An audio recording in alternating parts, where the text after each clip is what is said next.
როდესაც მიდის კლიენტი წარსულში და ვერ გადაგყავს წინ, ვერ ხდება მაგალითად, როდესაც ეკითხები მნიშვნელობას, ვერ ხედავს მომავალს, ანუ მიზნისკენ ხედვა არ აქვს და სულ უკან ბრუნდება და განსაკუთრებულად მე კიდე ემოციური ნაწილი ემატება, აქ ცალსახად ეს ერთ-ერთი მაგალითი რომ მოვიყვანოთ, არის ფსიქოთერაპიის პაციენტი. და ამას ვალდებულია კოუჩი, რომ ეს აუცილებლად უნდა უთხრეს, რომ რეკომენდებული იქნება, რომ ადამიანის სამართლება გაუკეთოს. ჩემს პრაქტიკაში ყოფილა ესეთი შემთხვევა, რომ ორივე მეთოდოლოგიას მიუმართავს, ანუ დადიოდა ფსიქოთერაპევტთან და შემდეგ დაიწყო კოუჩი.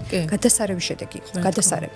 იმიტომ რომ ერთი რომ იქ წარსულში აგვარებს, ამ მიმართულებით მუშაობს და მეორე ის რომ ის მიზანი რაც აქვს დასახული, ამაში ეხმარები.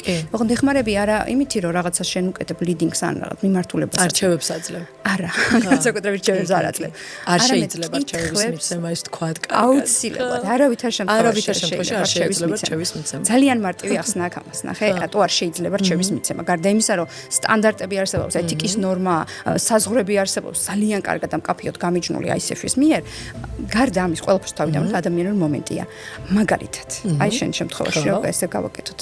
აი, მოხვედი რაღაცა რჩევისთვის მაგალითად და მზა არის, ხო რჩევა ხომ მზა არის და ეს ადამიანის ავთენტური ბუნებაა. ყველას უნდა რომ მზა მიიღოს.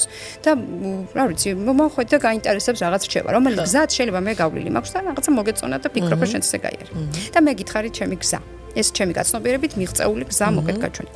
წახვედი გააკეთე ეს რაღაცა, ან არ გამოვიდა, ან გამოვიდა. ორივე ვარიანტი გავიაროთ. თუ არ გამოვიდა, აუცილებლად იცახი რომ აი იმან მითხრა. იმის ბრალია. და იმის ბრალია. ოღონდ მე არ დამაბრალო და იმის ბრალია. რჩევაც მაგიტო უნდა რომ პასუხისმგებლობა აიცილოს აუცილებლად, იმიტომ რომ პასუხისმგებლობებით იწყება კოუჩინგი, კლიენტსა და კოუჩორის პირველი შეხვედრა, სად მთავრდება ჩემი პასუხისმგებლობა, რა მოლოდინები უნდა გქონდეს. კლიენტს ეს უნდა იყოს კარგად გამიჯნული. და როგორ მიხვდება, რომ მიზანთან მივა. ეს არის მნიშვნელოვანი. კი.